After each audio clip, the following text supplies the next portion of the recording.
ఈ స్కీములు రావాలంటే కంపల్సరీ జియో ట్యాగ్ నెంబర్ ఉండాలని చెప్పేసి అనడం అనేది జరుగుతుంది. జియో ట్యాగ్ నెంబర్ మరి మా అదృష్టమో దురదృష్టమో కానీ దేశం వల్ల ఏ కులానికి లేదు, ఏ రాష్ట్రం వల్ల లేదు. మన తెలంగాణలో కూడా గౌడ్స్కు లేదు, యాదవులకు లేదు, మన రైతులకు లేదు, ఎవరికి లేదు. కానీ ఒక చేనేత కార్మికులకి ఈ జియో ట్యాగ్ పెట్టి వ్యవస్థని ఖరాబ్ చేసేటటువంటి పరిస్థితి తీసుకొస్తున్న సందర్భం కనబడుతుంది. ఎందుకంటే తెలంగాణ రాష్ట్ర వ్యాప్తంగా దాదాపుగా 20 లక్షల మంది పద్మశాలి కమ్యూనిటీ ఉంది.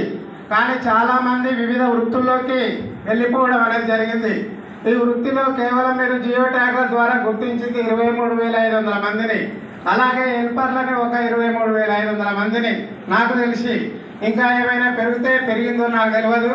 కానీ ఒక 47,000 మందినే మీరు జియో ట్యాగులుగా గుర్తించి వీళ్ళకే ప్రభుత్వ స్కీమ్స్ అందుతాయని అనుకుంటే, మరి ఒక వస్త్రం తయారు కావాలంటే చాలా రకాల పనులు ఉంటాయి. నూలు కానించాలి, మరి దానికి పాయలు పోసేటోళ్ళు వేరే ఉంటారు, దానికి పాయలను లెక్కించి బాటర్లు వేసేవాళ్ళు వేరే ఉంటారు, దానికి చుక్కలు వేసేటోళ్ళు వేరే ఉంటారు, రంగులు అద్దేటోళ్ళు వేరే ఉంటారు, అచ్చులు అతికే వాళ్ళు వేరే ఉంటారు, అందుకు కలిపేవారు వేరే ఉంటారు. తర్వాత మొగ్గం కాడికి వస్తుంది. మీరు ఒక మొగ్గం వేసిన ఆయనకు అలాగే ఒక హెల్పర్కి అవకాశం ఇస్తే మిగతా వాళ్ళు కూడా చేనేత వృత్తిలో ఉండి ఈ చేనేతకు సంబంధించిన స్కీములు పొందినటువంటి పరిస్థితి కనబడుతుంది. దయచేసి ఆ 47,000 మంది ఇంకొక దాదాపుగా నాకు తెలిసేసేసి ఇంకొక 1,00,000 మంది దాకా వెళ్తుండొచ్చు. వారందరూ కూడా వృత్తిలో ఎవరైతే ఉన్నారో వాళ్ళందరూ కూడా ఖచ్చితంగా ఈ చేనేత పథకాలు అందే విధంగా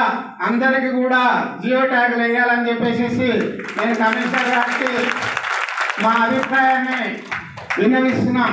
అలాగే ఇంకొకటి కూడా చెప్పారు మీరు, ప్రింట్ అలాగే హ్యాండ్లూమ్. ప్రింట్ అంటే సాదా బటన్ వేసేసేసి దాని మీద ఎవరైనా ప్రింట్ కొడితే దాన్ని ఖచ్చితంగా పట్టుకోవాల్సిందే. సాదా బటన్ వేయకుండా మరి ఎట్లనే చేనేత కార్మికులు మరి బాటర్లు వేసి చుక్కలు వేసి దాన్ని రంగులద్ది అన్ని రకాల